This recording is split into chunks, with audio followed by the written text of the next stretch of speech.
Auzubillahiminash-shaytanir-rajim. Bismillahir-rahmanir-rahim. Dear students, Assalamu alaikum. This is the conclusion of your lesson, The Man Who Was a Hospital.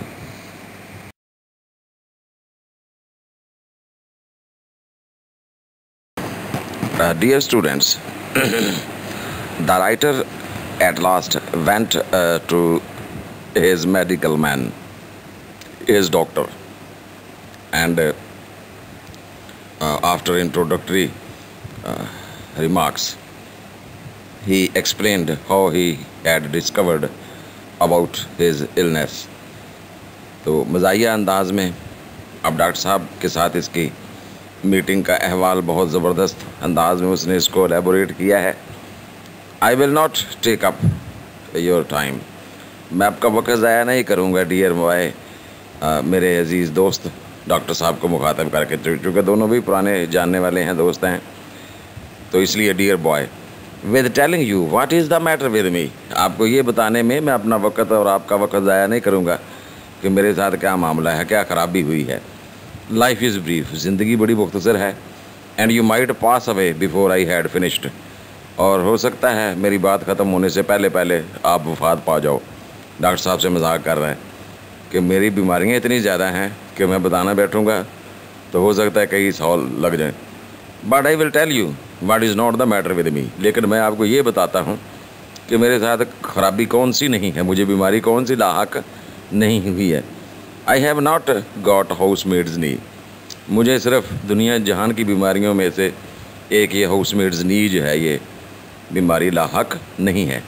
Y I have not got housemaid's knee, मुझे ये बीमारी लाहक क्यों नहीं हुई, I can not tell you, मैं तुम्हें नहीं बता सकता, मैं अंदाज़ा नहीं कर सका. But the fact remains that I have not got it, लेकिन ये हकीकत अपनी जगह मुसलमा है कि मुझे ये बीमारी लाहक नहीं है. Everything else however I have got, और बाकी दुनिया जहान की तमाम बीमारियाँ जो हैं वो मुझे लाहक हैं.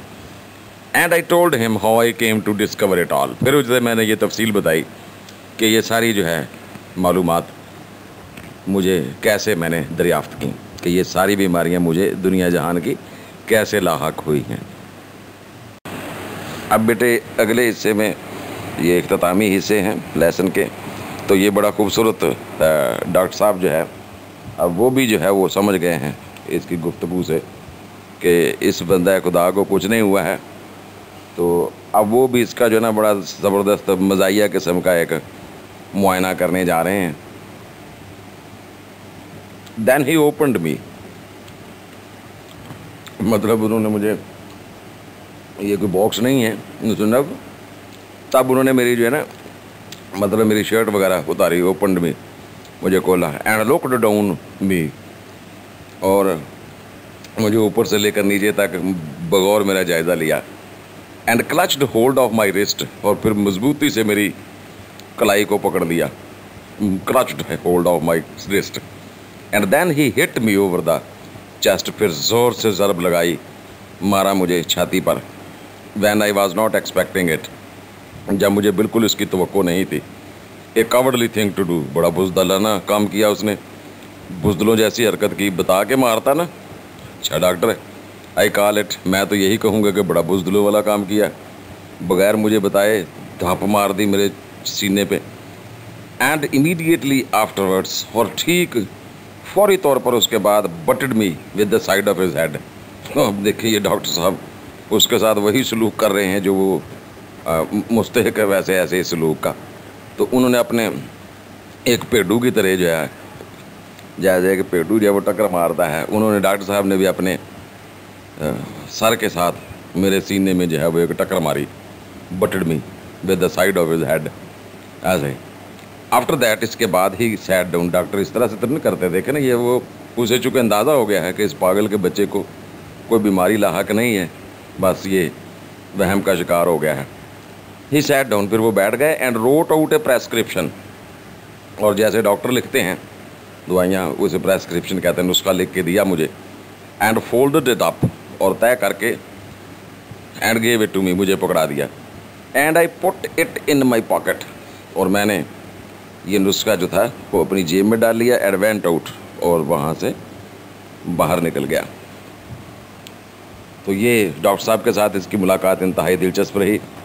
उन्होंने भी मदाहिया अंदाज में इसका चेकअप किया, उसको टकरें मारी, सीने को ठोक बजा के देखा और बस उसे एक नुस्खा लिख के उसके हाथ में थमा दिया कि लो भाई ये जाके दवाइयाँ ले लो। तो वो वहाँ से वो नुस्खा लेके, डॉक्टरी नुस्खा जो है प्रेस्क्रिप्शन, वो वहाँ से बाहर निकल आए। I did not open it. अब मुसन्नफ़ ने भी वो वैसे ही फोल्ड किया हुआ जो है बेटे वो नुस्खा जो है डॉक्टर साहब का, उसे हाथ में पकड़ा। I took it to the nearest chemist. तो जो करीब तरीन अद्वियात की दुकान थी, केमिस्ट ड्रग स्टोर था, वो वहाँ ले गए एंड हैंडेड इट इन। और खिड़की से ड्रग स्टोर वाले को वो नुस्खा पकड़ा दिया कि लें भी दवाइयाँ देते, जैसे रूटीन होती है। अभी हम डॉक्टर साहब से मिलने के बाद किसी से आते हैं तो सीधे फटाफट ड्रग स्टोर पर जाते हैं। The man read it. उस आदमी ने उस नुस्खे को पढ़ा and then handed it back, और फिर फौरी तौर पर वापस हवाले कर दिया मेरे। He said he didn't keep it. उसने ये कहा कि ये चीज़ें मेरे पास नहीं हैं। I said you are a chemist.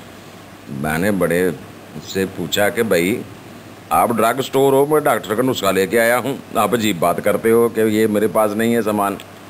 He said I am a chemist. जी जनाबे वाला, मैं दवाइयों का स्टोर है मेरा। A 5 are a cooperative stores and family hotel combined. अगर जनाबे वाला मैं कोई स्टोर वगैरह दुकान, करियाने की दुकान, कोऑपरेटिव स्टोर्स और फैमिली होटल जो है मुश्तरका तौर पर चला रहा होता, I might be able to oblige you, तो शायद मैं आपकी खिदमत करने के काबिल होता। Being only a chemist hampers me. अब मैं चूँकि सिर्फ एक अद्वियात की दुकान रखता हूँ, ड्रग स्टोर है मेरा, तो इस बात से मुझे ये रुकावट बन रही है, वरना मैं आपकी खिदमत करने में कसर ना छोड़ता। बेटे हैम्पर्स रोकना, ऑब्स्ट्रक्ट के मानी में, हिंडर्स के मानी में। और आखिर में बेटे मुसन्निफ ने अब खुद उस नुस्खे को खोल कर पढ़ा। I read the prescription, it ran. इस पर ये तहरीर दर्ज थी। देखिए पहले तो हमारे पाकिस्तान के डॉक्टरों का नुस्खा तो पढ़ा नहीं जाता, आम आदमी से, ड्रग स्टोर वाले ही पढ़ते हैं, वो जो कौवे से बनाए हुए होते हैं वहाँ। तो बहरहाल इसने किसी तरह, क्योंकि ये वो डॉक्टर का पुराना दोस्त है ना, तो लिखा भी ज़रा आराम आराम से होगा, दवाइयों के नाम तो हैं कोई नहीं है, ये एडवाइस है। तो इट रैन, इस पर यह तहरीर जो थी वो दर्ज थी। 1 LB beefsteak every 6 hours. हर 6 घंटे के बाद अपनी खुराक को मुतवाजन करो और गोश्त खाओ। 10 माइल्स वॉक एवरी मॉर्निंग। सुबह सवेरे उठो और 10 मील पैदल चलो रोज़ाना। Bed at 11 sharp every night. रात को 11 बजे सो जाओ। And don't stuff your head. आखिरी चीज़ बड़ी ज़बरदस्त एडवाइस है ये। And don't stuff your head with things you do not understand. और अपने दिमाग में वो चीज़ें मत ठूंसो जिन्हें तुम समझ नहीं सकते हो। मतलब ये है कि फालतू बातों पर गौर व फिक्र ना करो, जो तुम्हारा फील्ड नहीं है ना, उसमें टांगे ना अड़ाओ। I followed the directions. मैंने उसकी हिदायत पर अमल किया, यानी गोश्त वोश्त खाया और ये मॉर्निंग वॉक भी की और रात को जल्दी सो जाता था और अपने दिमाग को बिल्कुल फारग कर दिया। अब ऐसे फजूल अपनी सेल्फ असेसमेंट करना छोड़ दी। विद द हैप्पी रिजल्ट, और इसके बड़े खुशगवार नताइज निकले। स्पीकिंग फॉर माई सेल्फ, मेरी हद तक जनाब, आप बिना गोश्त खाना शुरू कर दें। That my life was preserved. मेरी ज़िंदगी बच गई। And is still going on. और मैं आज भी अल्हम्दुलिल्लाह ज़िंदा हूँ, अब मेरी ज़िंदगी जारी है। तो बड़े ये एक छोटा सा मज़ाहिया आर्टिकल, इसे हमने इंटेंशनली जो है वो 3 हिस्सों में बांटा ताकि धीरे धीरे जो है वो आप इससे